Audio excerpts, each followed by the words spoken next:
ninggalin kerjaan, kemudian ngarung sama teman-teman dan buat komunitas ini, atau karena sudah kepikiran untuk buat komunitas itu maka ninggalin kerjaan? Lukman, ini kan non profit ya, kita bisa katakan ya. Misalnya ini kan non profit. Kalau untuk menjalankan kegiatan itu sendiri dananya dari mana ya? Selagi masih muda, ayo barengan kita coba peka kepada lingkungan kita, apa yang bisa kita bantu, karena memang hukum alam itu ada, kita berbuat baik sama orang, yang baik-baik juga akan datang sama kita, sebaliknya juga seperti benar. itu.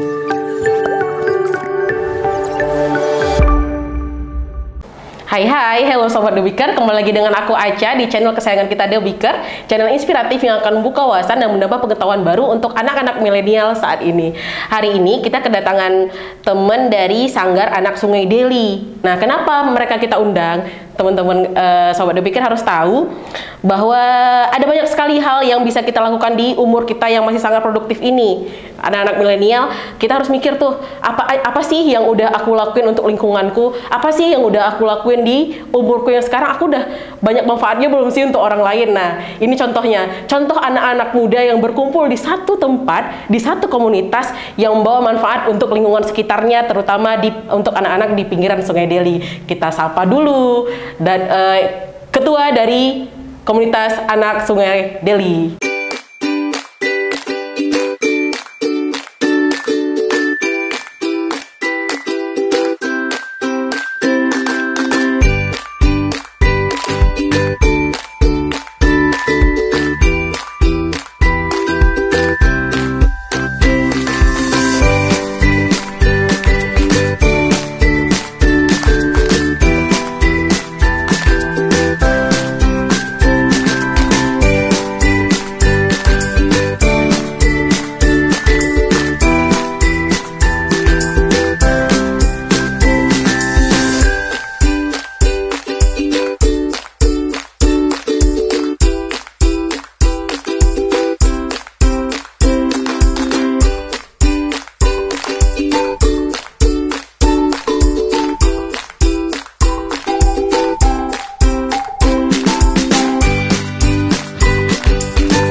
Bang Lukman. Semuanya, saya Lukman Hakim Siagian. Saya sebagai ketua bisa, pendiri juga bisa. Oh, boleh cerita sedikit nggak Bang Lukman? Kapan pertama kali kepikiran? Kenapa sih kepikiran untuk bangun komunitas Anak Sungai Deli ini? Berawal dari mana? Terus apa sih yang menginisiasi? Coba cerita sedikit. Dulunya waktu zaman mahasiswa ya. Zaman mahasiswa, sekarang udah jadi apa emangnya? Udah dengan mahasiswa lagi. Dulu waktu tahun berapa tuh? Tahun 2010 kita dari Badan Eksekutif Mahasiswa dari salah satu kampus di Medan, dari UMSU, dari Fakultas Hukum UMSU. Kita main ke wilayah tepian Sungai Deli gitu. Ngelihat kondisi masyarakat yang ada di sana, terus kita juga buat kegiatan di sana gitu. Dari situ aku pribadi juga melihat ini memang kondisi masyarakat tepian Sungai Deli ini memang memprihatinkan sekali, baik dari sisi kehidupan, sosial, pendidikan, kesehatan dan lain-lain. Masyarakat prasejahtera lah, masyarakat urban. Akhirnya perlahan-lahan aku terus tuh melakukan kegiatan di situ sampai akhirnya sampai sekarang masih rutin di situ dari tahun 2010 sampai sekarang, tapi bukan di satu tempat. Dulunya aku di Kampung Aur. Kampung Aur itu di Jembatan Suprapto. Buat komunitas kayak gini juga? Buat kegiatan di sana. Buat kegiatan di sana. Ada juga komunitas yang kita bantu di sana waktu itu. Terus itu 2015-nya kami juga buat komunitas di Kampung Badur namanya, di tepian Sungai Deli juga. Terus 2000 sampai 2016, aku 2017 aktif kerja dan aku di kegiatan sosial sampai tahun 2017. Ada setahun lebih lah. Terus balik lagi ke Medan gitu, ketemu sama teman-teman, nongki dan segala macamnya. Terus itu membosankan buat aku gitu. Terus segitu besarnya jiwa sosialnya. Jadi hal-hal yang cuma nguntungin diri sendiri nggak begitu menarik untuk Bang Lukman ini. Akhirnya tahun 2018 aku balik lagi tuh ngarung waktu itu, dari titik kuning. Ngarung tuh arung jeram. Iya, pakai perahu. Terus main lagi kan ngelihat Sungai Deli. Terus aku singgah di satu tempat namanya Kampung Semati gitu. Ketemu sama masyarakat di sana, duduk diskusi. Kebetulan waktu itu mau Ramadan tuh. Kalau di Semati mau Ramadan. Terus sama teman-teman komunitas sebelumnya, aku ngarung sama teman-teman komunitas tuh dari Sahabat Alam Sumatera Utara. Sahabat Alam Sumatera Utara. Karena memang kami konsen di lingkungan waktu itu. Terus duduk sana sekali mau buat kegiatan Ramadan Camp. Bisa nggak kita buat kegiatan Ramadan Camp di sini? Diskusi sama masyarakat, diskusi sama kepala lingkungan, bisa gitu.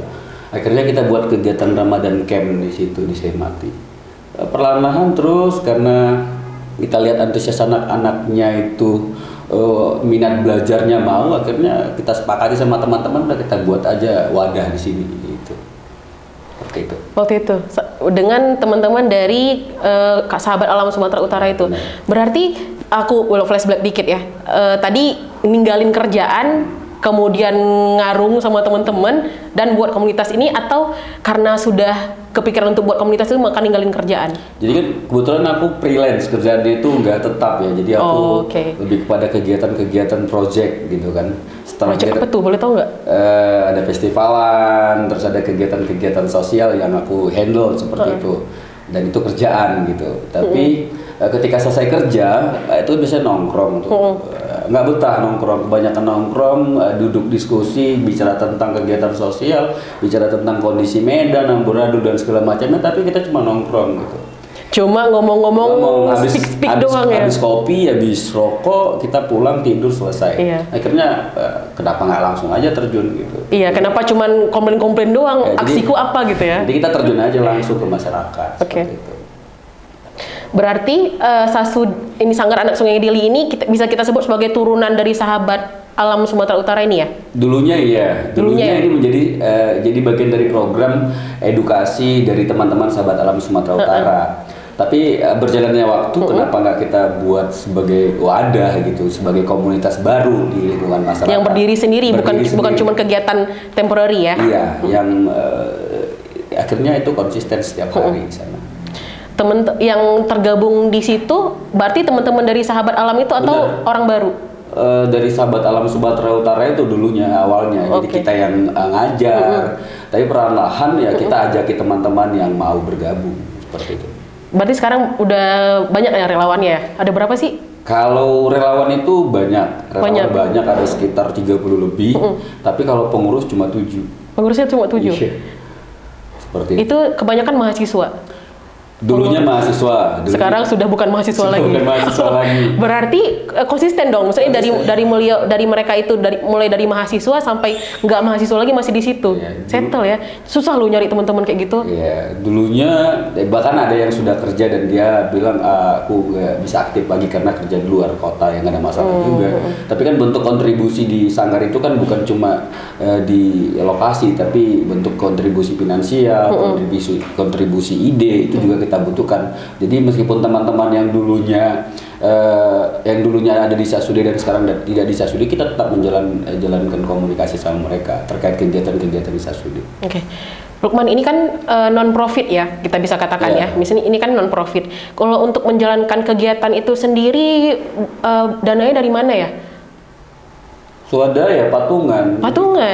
Dari 7 orang ini patungan? Enggak, jadi dari awalnya dari 7 orang, terus kita ajak teman-teman, terus dari media sosial, mungkin orang tertarik dan dia memberikan kontribusinya seperti itu. Jadi swadaya ya. Berarti banyak donatur, orang-orang yang tergerak hati. Mungkin dia pengen berbuat sesuatu, tapi waktunya nggak ada, dia dengan sarana dan mungkin dia respect melihat kegiatan di Sasude, terus dia kasih, bahkan nggak terduga gitu. Iya, nggak terduga.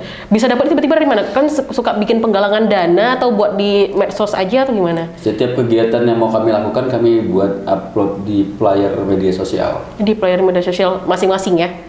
Di Sasude juga ya? Sasude dan masing-masing. Oke, kita mulai spesifik ke Sasudenya. Aku pengen tahu range umur anak-anak didik di Sasude itu dari berapa ke berapa sih? Sekarang itu dari umur 4 tahun sampai umur 17-18 tahun. Dari 4 tahun? Ya ampun, masih lucu-lucu tuh. Ngapain aja sih mereka di umur 4 tahun itu? Main, kalau pagi kan akhirnya tempat Sasude itu jadi tempat bermain anak-anak. Bahkan ibu-ibu juga udah nongkrong di situ. Oh iya, karena bawa anaknya main ya? Iya, main di situ. Terus akhirnya kita ajarin calistung, baca, tulis, paling tidak kenal-kenal huruf seperti itu. Hampir sama kayak PAUD lah. Seperti itu untuk anak-anak yang umur 4 tahun.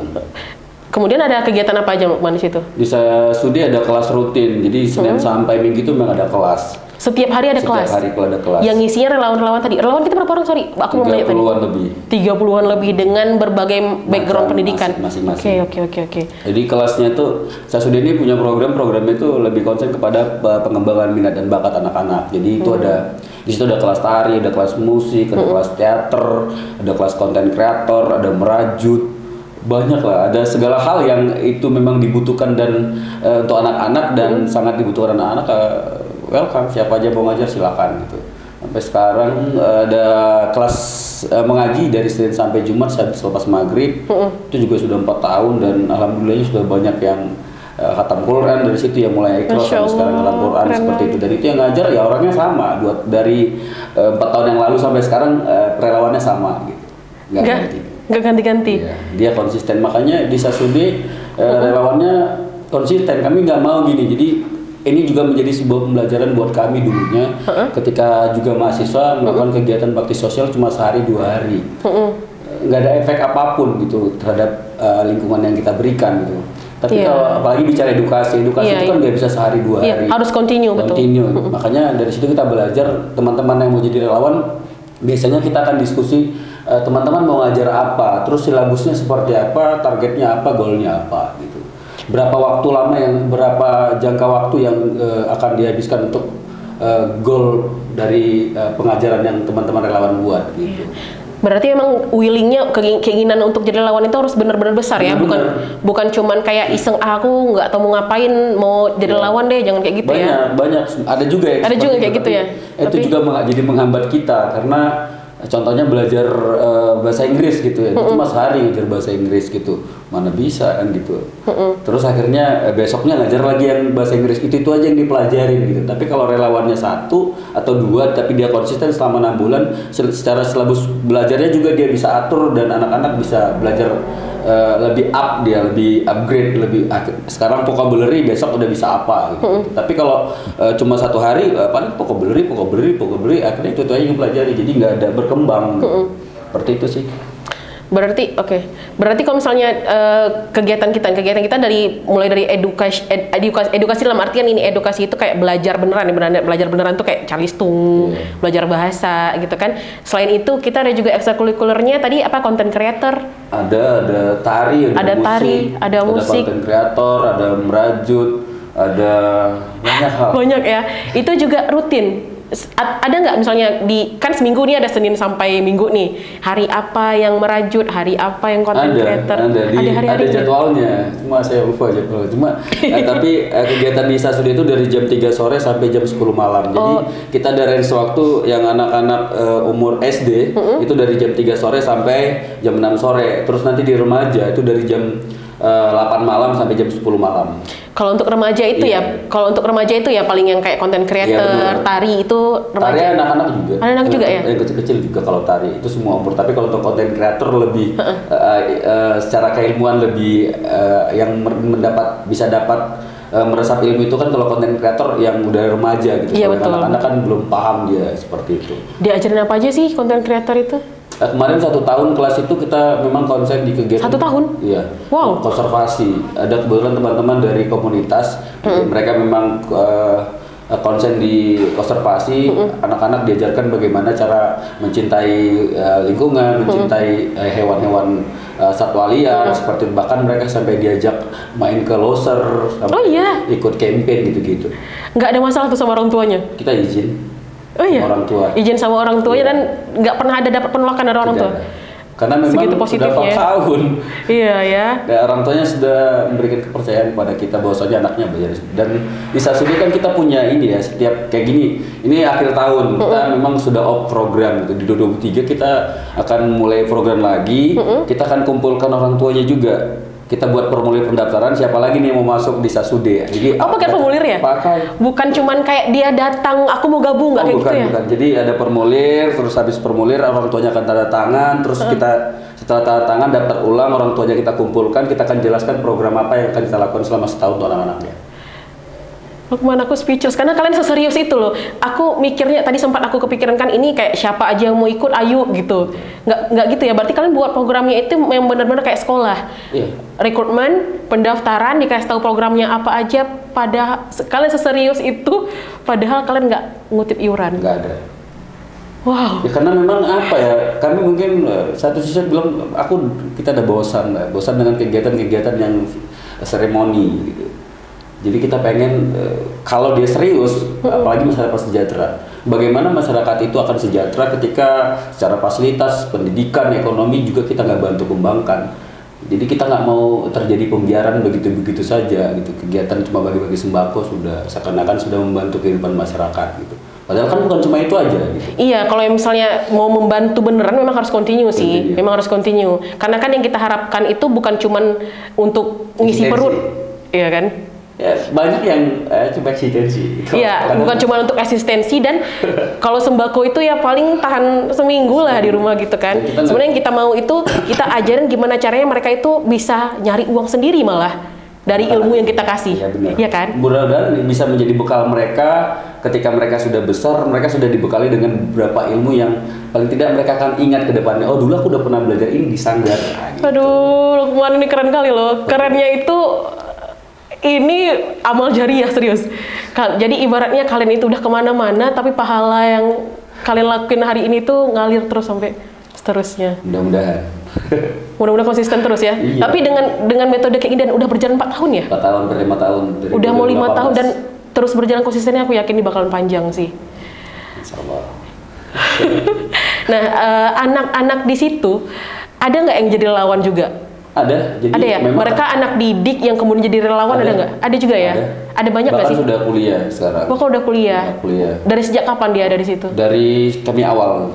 Dari 4 tahun yang lalu dia udah di situ, terus ada di situ dan kemudian sekarang dia jadi relawan. Dan memang target kami itu bagaimana? Kami kan bukan orang sana, bukan orang lingkungan itu. Iya. Kami berharap mungkin 5 atau 10 tahun sampai mereka benar-benar bisa menghandle sanggar itu dengan baik.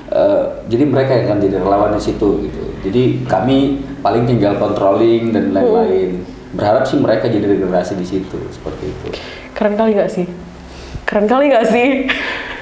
Mereka ini inisiator untuk buat sanggar ini, buat komunitas ini yang segitu ngefeknya buat anak pinggiran Sungai Deli, dan visionnya ke depan anak-anak di situ ngajarin teman-teman yang ada di situ juga. Sampai sekarang non profit loh Sobat The Beaker. Sampai sekarang juga alhamdulillahnya kayak belajar nari, dulunya dia belajar nari di situ.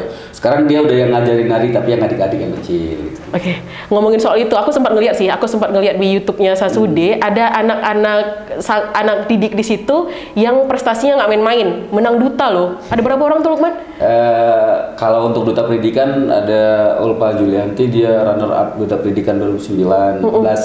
Ada ikut juga beberapa duta muda di Medan, tapi nggak menang gitu, cuma dia ikut. Ulfanya ini ya, berarti Ulfa dia ikut beberapa kali duta, yang menang itu, yang runner up juara 2 itu di apa tadi? Duta pendidikan. Duta pendidikan. Terus selain Ulfa?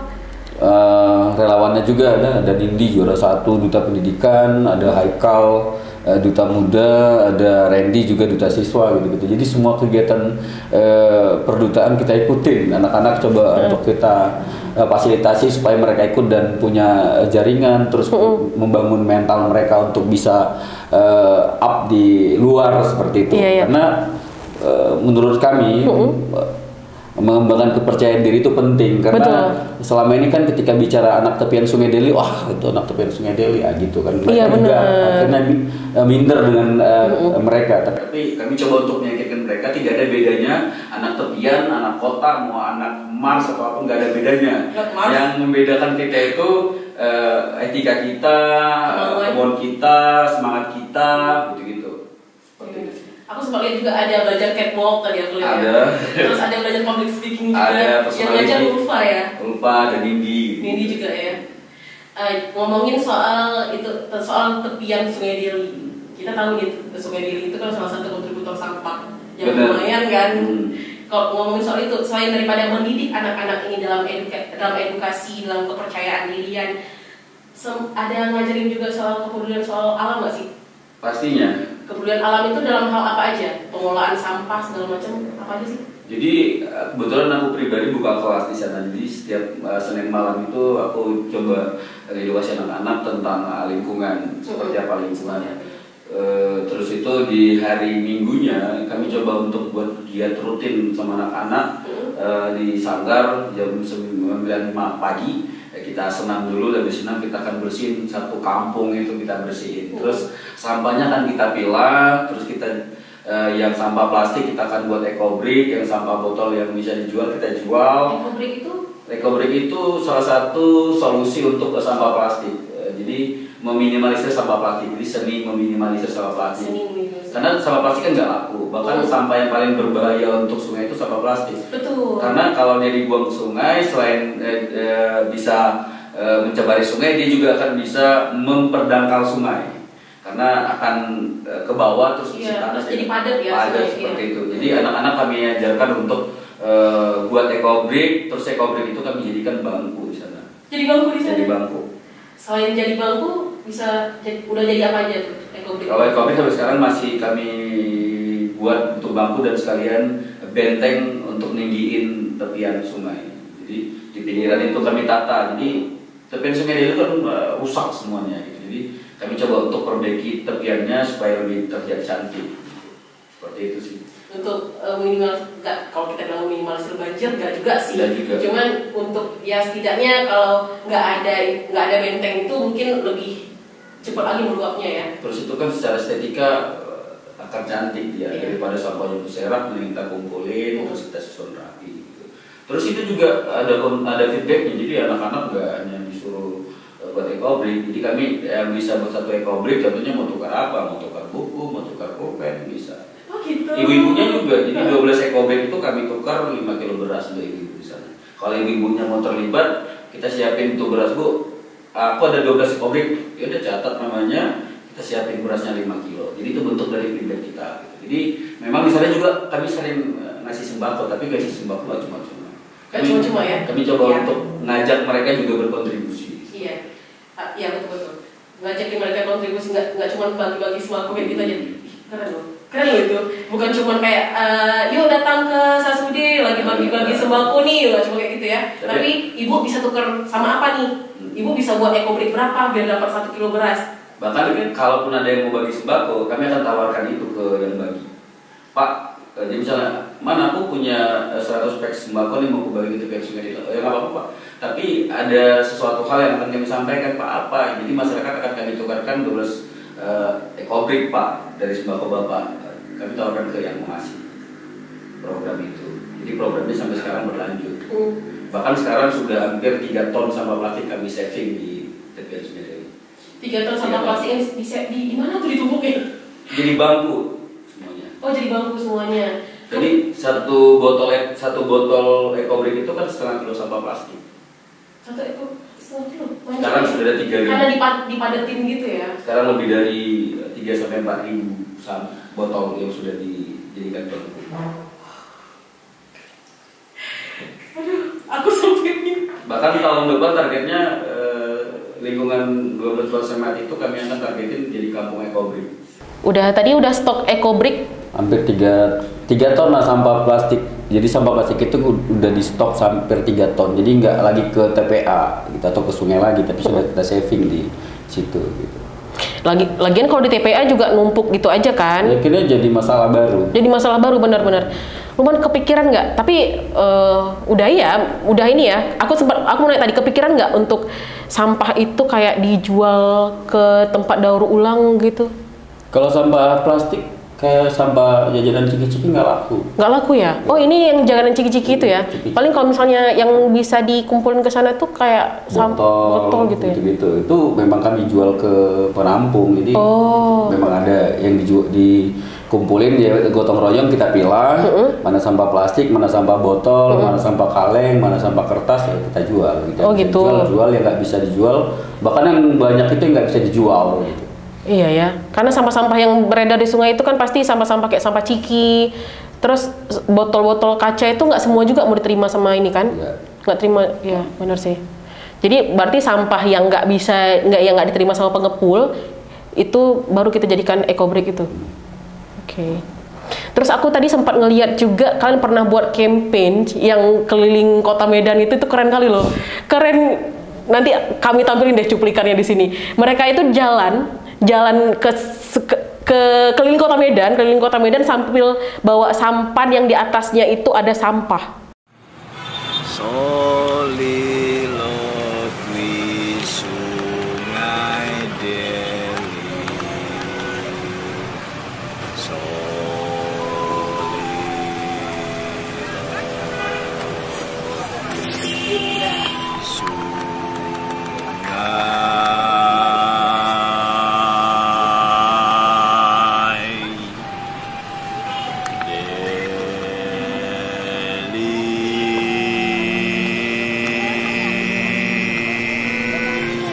Manapun berlayar, kalian arungi air mata kami. Kalian sudah terkepung, kalian sudah terkepung, kalian sudah terkepung. Air mata kami, air mata kami, air mata kami. Kalian takkan dapat mengelak, takkan dapat kemana pergi. Menyerahlah, menyerahlah, menyerahlah pada kedalaman air mata kami. Di balik etalase gedung-gedungmu, kami coba sembunyikan derita kami. Tapi peri tak dapat sembunyi. Ia merebak kemana-mana. Mata air mata kami, air mata tanah air kami, air mata tumpah darahku, tanahku air mata kami, tanah air kami. Sungai Deli. Kau bilang, aku adalah pusat peradaban. Seluruh penjuru negeri pernah berlayar dan berlabuh. Kau bilang, sekarang tubuhku dangkal dan sakit. Sekarang di atas tubuhku berlayar sampah-sampah sekarang. Manapun berlayar, kalian arungi air mata kami. Kalian sudah terkepung, kalian sudah terkepung. Air mata kami, air mata kami, air mata kami. Kalian takkan dapat mengelak, takkan dapat kemana pergi. Menyerahlah, menyerahlah, menyerahlah pada kedalaman air mata kami.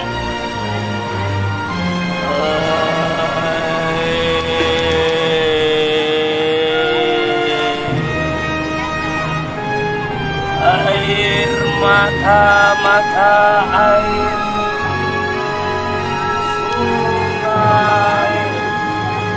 sungai Deli. Tujuannya itu apa sih, Man? Itu yang mau dibuat di mindset masyarakat itu apa waktu itu? Udah separah ini loh sampah atau apa? Tujuan dari campaign itu? Jadi kemarin itu di 2022 ada teman. Oh itu baru ya 2022 ya? Oh ada teman. Ada teman dari Jakarta, dari seniman lah di Jakarta. Dia ke Medan, terus main ke tepian Sungai Deli, terus dia ngelihat sampah dan itu hasil riset sebenarnya. Jadi kita riset itu pertunjukan delirium namanya. Iya delirium. Delirium. Jadi kita berpikir manusia ini sudah sakit jiwa semua gitu. Karena melihat realistis yang rusak aja nggak mau diperbaiki, jadi kan sakit jiwa itu. Jadi kita coba untuk memberikan sebuah penyadaran lah ke masyarakat dengan menarik perahu di tengah kota, bahwasanya kita yakin apakah kedepannya mungkin 10-20 tahun ke depan Medan akan banjir, kita nggak butuh Mercedes-Benz, kita nggak butuh Pajero, kita butuhnya Sampang di kota Medan. Kan sudah juga terjadi di 2020 Medan dikepung banjir. Iya, dan belakangan ini juga di beberapa bulan ber ini itu kan parah kali banjir kan. Bahkan memang beneran tuh, bener-bener kita itu kayak nggak bisa berangkat kerja, dan bener-bener kita tuh literally butuh sampan, teman-teman. Butuh sampan untuk berangkat kerja karena motor nggak bisa gerak. Kita bawa motor juga motornya mati, bawa mobilnya mati. Kita tuh terkepung di rumah. Emang bener satu-satunya transportasi yang kita harus punya itu beneran harus punya sampan deh, bu kantor. Makanya sebelum kita punya sampan ya kita coba untuk ayolah jangan buang sampah sembarangan, ayolah kita lebih peduli terhadap lingkungan seperti itu sih. Jadi itu juga bagian dari campaign kepada seluruh masyarakat Kota Medan. Jadi kami keliling tuh ke kantor wali kota, kantor DPR gitu, keliling bawa sampah itu seperti itu. Kemarin sekaligus kegiatan festival, menyambut kegiatan festival Sasude waktu itu. Oh, itu dijalankan sebelum ada festival Sasude yang kemarin di itu ya, di yang anak-anak Sasude tampil itu ya? Di mana tuh? Ini di wilayah lingkungan setempat. Jadi setiap tahun itu Sasude punya event tahunan. Namanya Festival Sasude. Festival Sasude itu anak-anak akan tampil di sana, kita akan juga buka bajar di sana, bajar-bajar di masyarakat gitu. Event tahunan lah, pesta rakyat lah istilahnya. Setiap tahun, berarti dari tahun 2018 ya? Dari tahun 2018 setiap tahun kita ada buat pagelaran seni yang anak-anak situ tampil ya? Dan tiketnya itu nantinya bakal dibagiin ke anak-anak yang nampil itu? Bukan dibagiin, tapi akan menjadi dana operasional kegiatan anak-anak Sasude. Ya, untuk kebutuhan mereka. Untuk kebutuhan mereka juga ya. Setiap baru-baru ini yang di bulan berapa? Ada buat pagelaran seni? Apa ya? Bulan 10 ya? Kayak 2 bulan yang lalu ya? Iya, itu di kampus Wilmar. Di kampus Wilmar ya? Itu drama musikal garapan apa ya? Itu juga dari teman-teman seniman dari Jakarta juga. Bahkan orang Jakarta yang lebih peduli. dia peduli itu tamparan teman-teman, tamparan. Bahkan dia hampir dia stay setahun di Medan untuk menggarap anak-anak Sasude. Dia datang dari Jakarta, stay setahun di sini buat ngegarap anak-anak Sanggar Sungai Deli, yang which is itu ada di Medan. Yang datang orang Jakarta, kita kemana, Sobat The Beaker? Kemarin itu alhamdulillahnya rame lah yang nonton, mengapresiasi. Rame ya? Alhamdulillah 1000 penonton. Wow, itu bangun kepercayaan diri anak itu lumayan besar. Grogi nggak sih, pada grogi nggak sih anak-anaknya?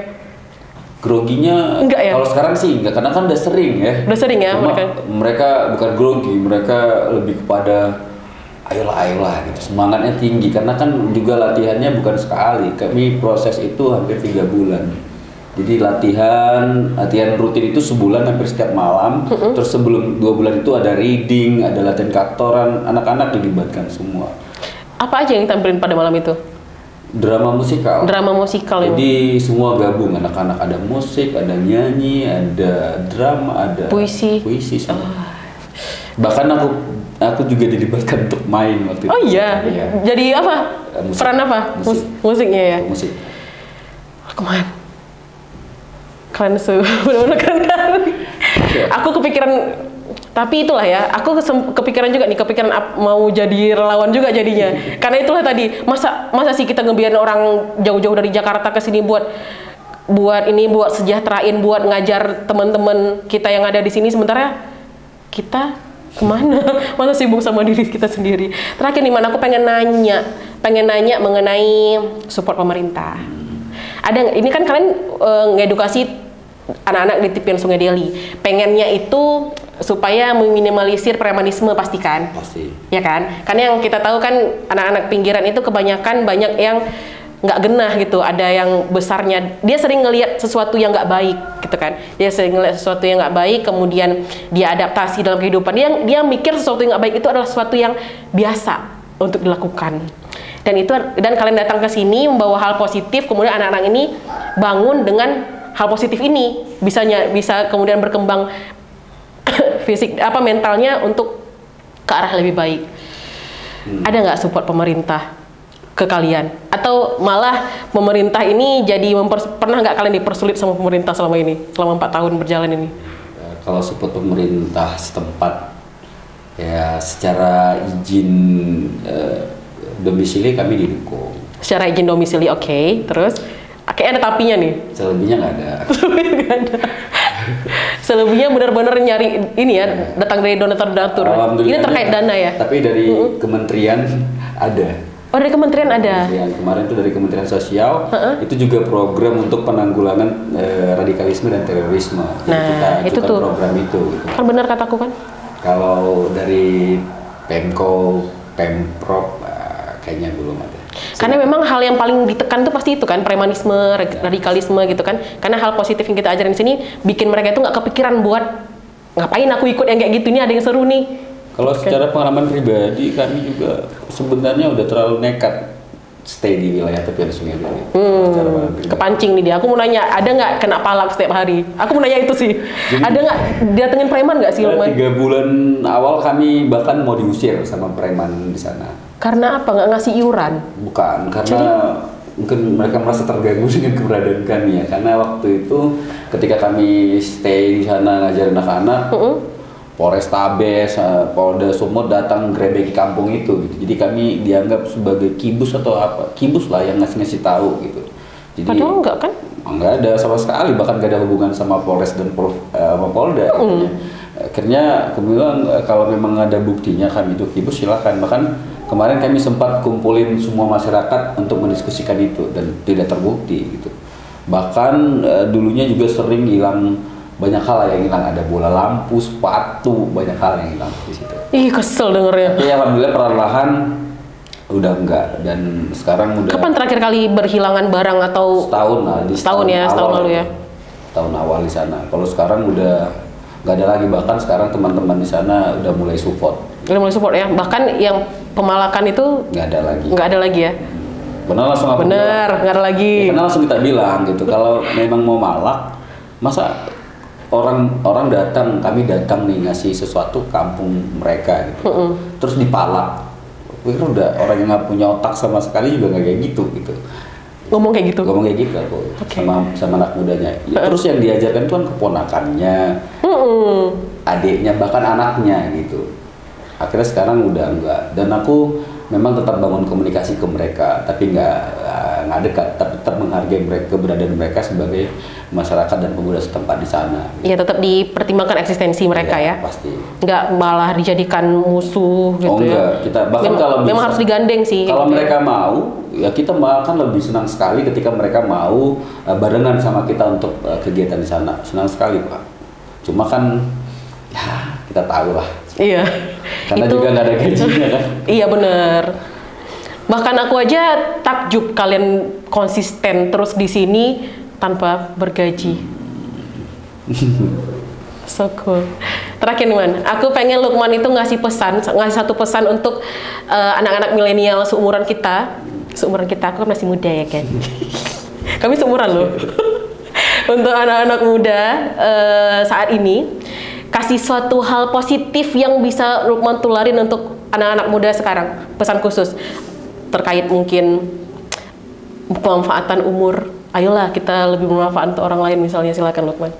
Ya kalau aku sih bilang sama teman-teman apa ya? Aku bukan ini pula ya, bukan seorang yang motivator gitu. Cuma satu hal apapun, apalagi masih muda, selagi kita bisa berkontribusi banyak untuk orang lain, terus kita masih berguna untuk banyak orang, ya lakukan aja gitu. Hal-hal yang baik yang bisa kita lakukan. Kalau masih ada kesempatan, takutnya kan kedepannya ketika kita sudah punya keluarga atau punya kesibukan lain, kita udah nggak sempat melakukan itu gitu. Jadi selagi masih muda, ayo barengan kita coba peka kepada lingkungan kita, apa yang bisa kita bantu. Karena memang hukum alam itu ada, kita berbuat baik sama orang, yang baik-baik juga akan datang sama kita. Sebaliknya juga seperti benar. Itu. Aku setuju tuh. Istilahnya law of attraction. Jadi kita berbuat baik, maka magnet kebaikan itu bakalan tertuju ke kita. Seperti itu. Bener kan? Dan aku merasakan itu. Dia merasakan itu. Memang sometimes teman-teman The Beaker, kita itu berbuat baik sama orang lain. Terus kita itu kadang ngerasa down saat orang itu nggak dibaikin lagi sama dia. Jangan ke situ pikirannya ya. Kadang kita berbuat baik, tapi kita percayalah hal kebaikan yang kita buat itu ngefeknya ke diri kita sendiri. Karena nanti akan banyak hal baik lain yang menarik, maksudnya gimana ya? Dia ibaratnya kita tuh kayak kutub loh. Kita tuh kayak magnet, ketika kita berbuat baik, maka kebaikan juga yang datang kepada kita. Bener kan? Udah ngerasain tuh, aku juga OTW ngerasain. Sekian cakap-cakap kita hari ini, sekian podcast kita hari ini. Terima kasih banyak Lukman untuk kehadirannya. Sekian podcast kita hari ini. Jangan lupa di like, comment, and subscribe channel kita. Dan jangan lupa juga untuk datang ke The Beaker Coffee di Jalan Dr. Mansur dengan menu andalannya bebek bumbu ireng dan minuman andalannya adalah honey berry coffee. Dan setiap malam minggu bakalan ada live music untuk menemani malam minggu kalian. Teman-teman, satu lagi, kalau misalnya ada saran kita harus ngundang siapa lagi atau pengen kita undang siapa lagi nih untuk ngobrol di sini untuk ngasih inspirasi sebagai lokal hero atau siapapun itu, jangan lupa di komen di sini ya, kasih kita saran, bakal kita undang tuh untuk kasih pesan untuk teman-teman semua. Sekian podcast kita hari ini, sampai jumpa di podcast kita selanjutnya. Assalamualaikum warahmatullahi wabarakatuh.